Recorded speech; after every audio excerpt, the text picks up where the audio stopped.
Buenas, soy Luna Lagos, militante de Futuro Vegetal. ¿No vas a decir nada más? No, Está no sé bien. qué quieres que diga. No, está bien, está bien, está bien. A ver, ¿cómo te definirías tu ideología política? Pues a mí, dentro de que no me gusta categorizar los ideales así como en categorías estancas, porque creo que el pensamiento es bastante móvil, cambiante, y dentro de cada categoría también hay diferentes corrientes. Por mis valores, que le doy más importancia a la horizontalidad, antiautoritarismo, la autogestión, el apoyo mutuo, la solidaridad, el internacionalismo, pues me relaciono mucho más con los movimientos libertarios y con el anarquismo como ideología. Vale, ¿y cómo empezó esta curiosidad que tú tuviste por el... O sea, ¿cómo empezaste a definirte como anarquista o más liberal? Pues sobre todo desde pequeñita tenía muchos problemas con entender la figura de la autoridad Somos y, dos. y claro, porque tuve la suerte realmente de tener unos padres que me enseñaron con una educación un poco más libre, aunque iba a una escuela normativa, sí que en casa era diferente, entonces me costaba entender la autoridad y ya de mayor pues estuve leyendo y, y empecé a cuestionarme realmente pues todo el sistema, porque había señores que decidían por los demás y porque no éramos capaces nosotras de tomar las decisiones sobre el territorio que habitábamos, y sin embargo pues otras personas llegaban a imponerse, ¿no? Entonces un poco por ahí. Vale, ¿y cómo definirías la organización de la que formas parte, Futuro Digital? ¿Cómo definiría? Sí. Pues Futuro Vegetal es un movimiento social y climático de desobediencia civil no violenta, cuyo objetivo principal es acabar con las subvenciones multimillonarias que se destinan en el Estado español a la industria ganadera, que es la más contaminante en nuestro Estado, y utilizar ese dinero público para cambiar el sistema agroalimentario hacia uno basado en plantas, que además ayude a dar soberanía popular y sobre todo seguridad alimentaria, ¿no? Un contexto de crisis climática en el que estamos perdiendo ya muchísimas cosechas. Vale, ¿qué te llevó a unirte a esta organización? Pues es complicado porque yo desde pequeñita tengo bastante conciencia de justicia social.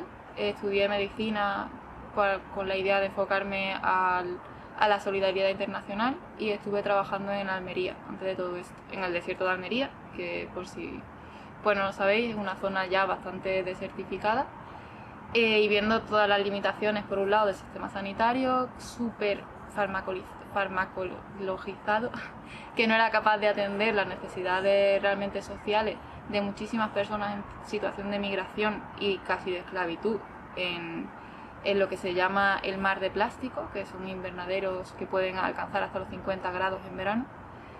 Y en ese contexto vi una protesta de Extinction Rebellion UK, de Inglaterra, en el que había un montón de personas sentadas en un puente bloqueando el puente de Londres. Entonces ahí me di cuenta de que si estas personas eran capaces de sentarse delante de coches en marcha de la policía por una idea, por la idea de defender un planeta habitable, pues había muchísima potencialidad de cambio realmente y de fe en cambiar las cosas. Entonces de ahí empecé a investigar un poco de Extinction Rebellion, vi una charla de Camino a la Extinción, que se llama, y me di cuenta de la gravedad real de la crisis climática, que no es simplemente lo que podemos percibir, que crezcan menos árboles, que los osos polares se queden sin hielo, sino que nos estamos jugando la supervivencia de nuestra especie y de muchísimas especies. Ahí entré en Extinction Rebellion, empecé a participar con ellas porque me llamó muchísimo la atención que se enfocaban en la participación activa y realmente en tomar acción, ¿no? Y no como las organizaciones tradicionales que se enfocan en la donación como forma de participar. Y en Extinction Rebellion en el Estado español, pues vi que había un grupo de personas que iban a formar un movimiento más enfocado en el sistema agroalimentario, que al final, siendo que es la ganadería el principal contaminante de efectos de gases de efecto invernadero a nivel global, el principal motor de deforestación a nivel global y todo el impacto que tiene, y sobre todo en el Estado español, ya que tiene un enorme peso en la economía, vi súper importante y súper lícito enfocarnos en este cambio del sistema agroalimentario, que también lo dice el consenso científico del IPCC, del Panel Intergubernamental de Expertos por el Cambio Climático de Naciones Unidas, que llevan muchos años advirtiendo de la necesariedad de este cambio.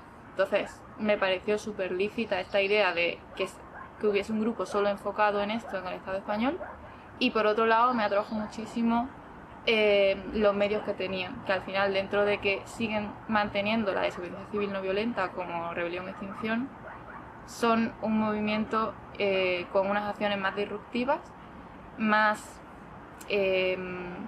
polémicas, por decirlo así, y que gracias a esto consiguen abrir telediarios y llevar el mensaje a muchísimas otras partes únicamente con el hecho de tener unas acciones más vistosas.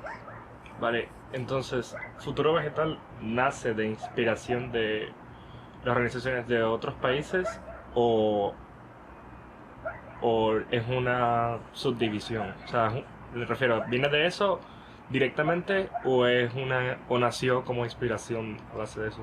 El Futuro Vegetal nació dentro de Rebelión o Extinción en el Estado español. O sea, Extinction Rebellion es una organización a nivel mundial que tiene muchísimo, es horizontal también y descentralizada, entonces tiene muchísimos grupos en todo el globo, en diferentes países, y uno de ellos está en el Estado español, y de ahí algunas personas que formábamos parte de Rebelión o Extinción fundamos Futuro Vegetal, que durante el primer año, siendo que era independiente, como seguíamos manteniendo los principios y valores de Rebelión Extinción, éramos como movimientos hermanados. Ahora, a raíz también de la imputación por organización criminal y de muchísimos problemas legales que nos están poniendo, nos hemos desligado. Vale, entonces, teniendo un poco de cuenta de lo mediáticos que son, ¿qué opinas de que se los catalogue como una asociación terrorista? Pues no voy a mentir, no fue una sorpresa. O sea, justo cuando el fiscal general del Estado nos puso a Futuro Vegetal en el apartado de terrorismo nacional, en un subapartado que se inventó de ecologismo radical, ya nos esperábamos eso, porque veníamos de una oleada de criminalización de movimientos a nivel europeo, como en el Estado francés, que con Les Soulèvements de la Terre, o en el Estado alemán con Let's Generation. Pero claro, por otro lado, es una acusación totalmente desproporcional para un movimiento de desobediencia civil no violenta, que lo que hace es alertar sobre la crisis climática e intentar que se tomen medidas para tener un planeta habitable para todas, y cuyo objetivo es, claro, al final intenta criminalizarnos y utilizar todos los aparatos que tiene el status quo para mantener el status quo, ya sea institucionales como la judicatura o los cuerpos policiales, como suprainstitucionales como puede ser el poder mediático.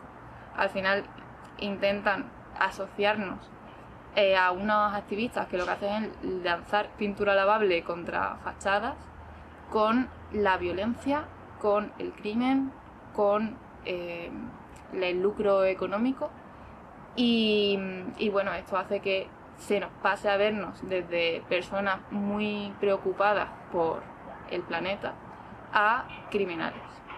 Vale. Y también deshumaniza por un lado a las activistas de esta manera, y por otro lado invisibiliza nuestras demandas. Hace que en lugar de hablar de por qué estas personas están cortando el tráfico a pues que es la crisis climática, ¿no? Pasan de hablar de esto a hablar de estas personas, pues son potenciales criminales, son violentas porque se asocia con el terrorismo. Vale, entonces, ¿dirías que muchas de las acciones que han tomado han sido contraproducentes?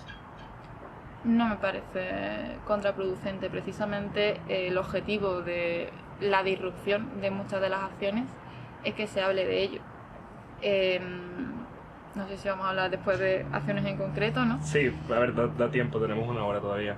Pero precisamente llamando la atención de una manera muy vistosa, hemos conseguido que nos entreviste hasta Risto Mejide. O sea, programas muy mediáticos, programas de prime time, de ideología hasta de derecha, pero al darnos ese espacio, en un minuto podemos sentar sobre la mesa la gravedad de la crisis climática. Y si de las, no sé, 1000 visualizaciones que tenemos en redes sociales de un vídeo al que le estamos tirando pintura a la mansión de Messi, por ejemplo, solo el 1% de esas personas se cuestiona por qué se ha hecho esa acción y se entera del objetivo real, ya estamos haciendo un gran avance. Vale. Entonces, ¿qué sientes sobre el grupo? Y, claro, la connotación, ¿cuáles son tus opiniones personales? Pues, a ver, ha sido un golpe muy duro, sobre todo, no tanto lo de catalogación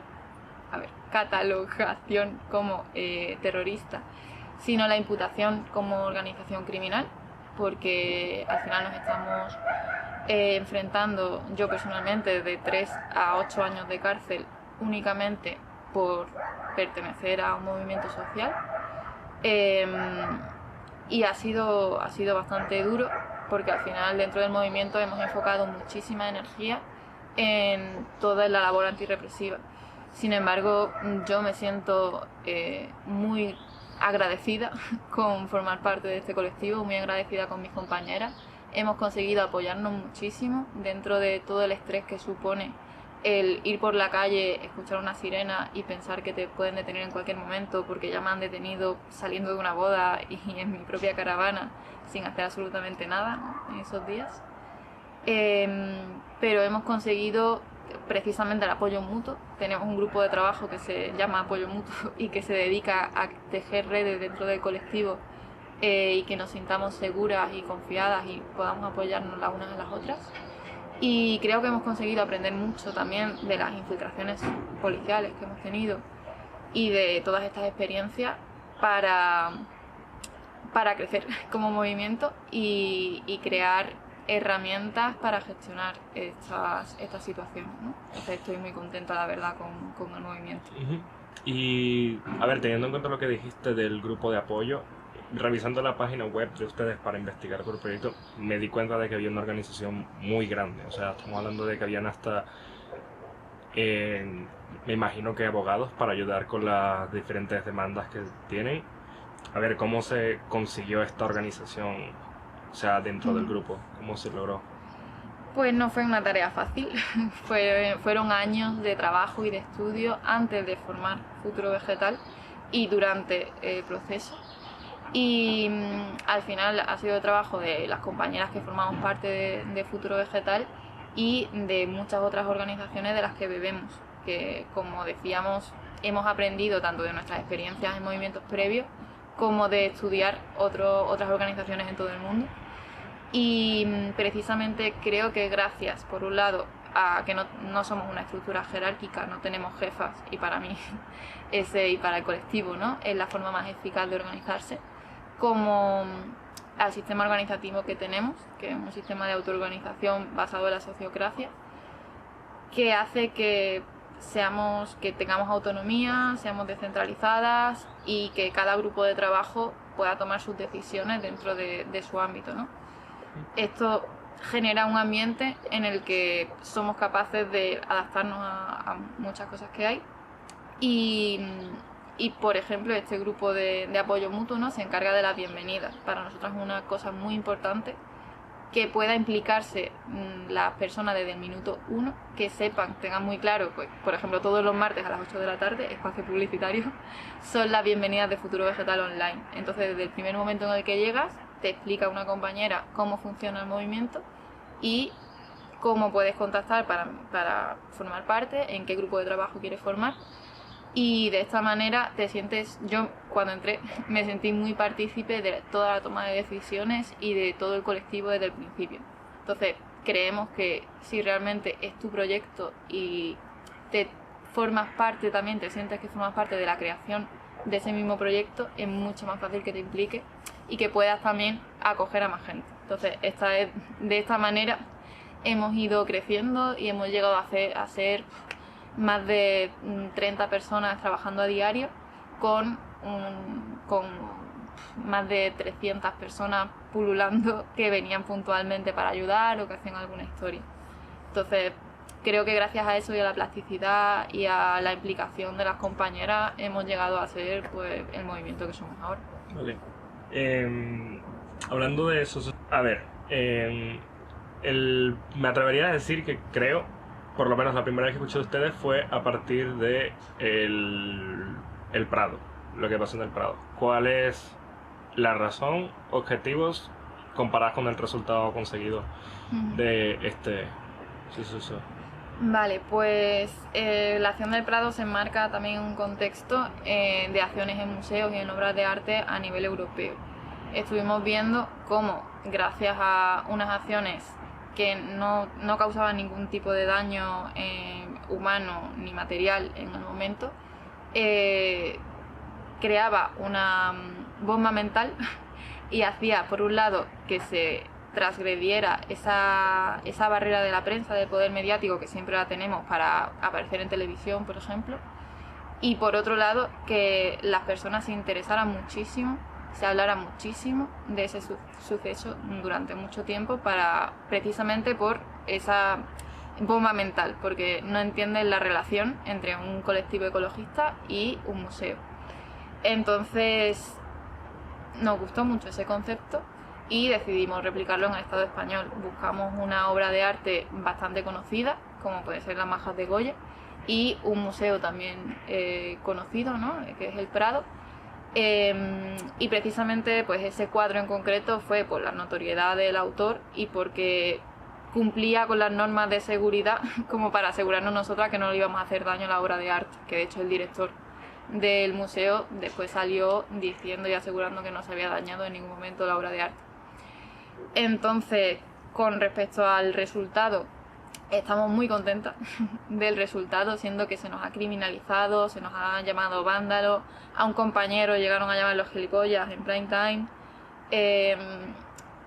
Esto hizo que pudiésemos hablar en muchísimos medios fuera de nuestro ámbito, que normalmente son medios alternativos y tal, de crisis climática, hablar de las razones, poner sobre la mesa también la cuestión de daños materiales, de qué es la violencia, de los límites de la violencia, de la no violencia, y de si tiene sentido realmente proteger cuadros en obras, o sea, en museos, cuando dentro de unos años no va a haber humanos y no va a haber nadie que pueda disfrutarlos, que pueda disfrutar de ese arte, si realmente no tomamos las medidas que necesitamos ahora mismo, ¿no? Vale. Creo que también aparte de eso, también dijo algo en apoyo, ¿no? El director del Prado, o alguien del Prado. Claro, fue uno de los directores del Prado, o de la Asociación de Museos, no recuerdo exactamente de qué, pero era alguien relacionado con la dirección del Museo del Prado. Aparte de decir que no había sufrido ningún daño en ninguna obra de arte, dijo que formaba parte también de la historia del cuadro. Es como las suffragettes, el movimiento feminista sobre todo de Reino Unido, que luchaba por el derecho al voto de las mujeres, destrozaron obras de arte, y esas obras de arte siguen colgadas en museos, y ahora forma parte también de la historia de ese cuadro el contexto que ha vivido, ¿no?, sociocultural. Entonces, si se dañase un cuadro alguna vez, que todavía no se ha hecho, también forma parte de la historia de ese cuadro, las condiciones en las que se hizo. El más reciente, tengo entendido que fue la casa de Messi, ¿no? O me estoy confundiendo si fue el más reciente. Bueno, fue... el mediático más reciente, sí. El evento mediático más reciente. Sí, bueno, lo mismo. Razón, objetivos y resultado conseguido. Muy bien, pues fue una mansión ilegal de Messi, que es diferente, no era una casa. Más que nada porque no tenía permisos de casa, porque era una construcción ilegal, construida en un lugar especial protección por vulnerabilidad de acuíferos y por erosión de la montaña, en una isla que es Ibiza, en la que se había decretado, y está en continua sequía, y se había decretado unos meses antes también de la protesta, emergencia por sequía. Entonces, bueno, las razones de la acción fue sobre todo, un año antes tuvimos otra campaña en Ibiza y allí nos enteramos de la mansión ilegal, que fue cuando también rociamos pintura en un macroyate y en un jet privado, pero no nos dio la vida para hacer nada allí, y entonces pues lo dejamos para el año siguiente. Lo que hicimos durante la acción fue meternos en la casa de Messi, en la mansión ilegal de Messi, y rociarles de pintura lavable con agua la fachada. ¿Por qué hicimos esto? Es muy claro y muy evidente la razón, ¿no? Es Claro. para visibilizar de una manera muy evidente la desigualdad también en la responsabilidad, o sea, la responsabilidad desigual que tienen las diferentes clases sociales en la crisis climática. Al final, el estilo de vida de una minoría privilegiada está condenando a todo el planeta, no solo a las poblaciones humanas, ¿no? sino a todos los ecosistemas. Y justo en 2023 la Oxfam sacó un informe en el que decía que el 1% de la población más rica contamina lo mismo que 2/3 de la población más pobre, que al final sabemos todas que la población más empobrecida son las que están sufriendo las peores consecuencias de la crisis climática. Entonces, por un lado, es para visibilizar esa desigualdad, y de hecho portábamos una pancarta que decía Save the planet, It's the rich and abolish the police. Por un lado, por esta responsabilidad desigual de los ricos, y por otro lado, porque con las autoridades que están ahora mismo manteniendo el status quo, no podemos afrontar las peores consecuencias de la crisis climática, porque nunca se van a tomar las medidas que necesitamos, y que todo el consenso de expertos, de científicas, ¿no?, internacional, es lo que están diciendo, que nuestro sistema socioeconómico actual es incompatible con la vida. Vale.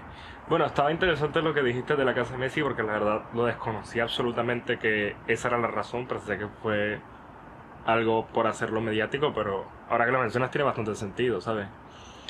Claro, el factor mediático también era bastante Claro, importante, porque pero siendo que hay muchísimas mansiones ilegales en Ibiza y en otros sitios, si lo hacemos en la casa de un multimillonario anónimo nadie se va a enterar, pero si es la casa de Messi se habla en telediarios. Tuvimos entrevistas de medios argentinos también durante meses. Vale. Bueno, ya esta es la última pregunta. Quitando la ideología, pues ¿quién eres tú? Pues soy una mujer que nació en Andalucía, en una región azotada por la sequía y por la crisis climática, en proceso de desertificación, que bueno, pues conseguí estudiar y quería enfocar mi vida de otra manera dentro de lo que entendía por intentar hacer el mundo un poco mejor, hasta que llegó el punto que me enteré, fui consciente de la gravedad de la crisis climática y decidí migrar al Pirineo, a una zona con más agua. Y bueno, pues ahora, mientras milito e intento hacer todo lo que puedo por dejar un planeta habitable a nuestras hijas y tener un futuro, vivo en una caravana en el Pirineo, y ya está. Un poco eso de quién soy yo. No, está bien. Pues nada, ya terminamos.